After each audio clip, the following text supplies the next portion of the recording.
अक्कलकोट स्वामी भक्तांच्या सदैव पाठीशी राहिले, पण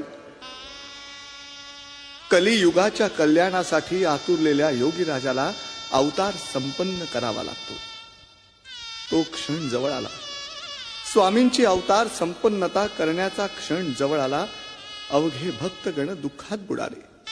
त्यांना शोक अनावर झाला.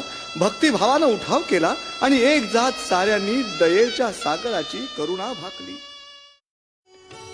आज मोठा शोक झाला अक्कलकोट गावाला.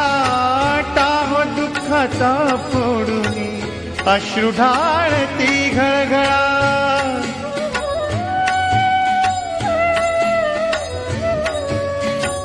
टाहो दुःखाचा फोडून अश्रू गाळती घळघळा.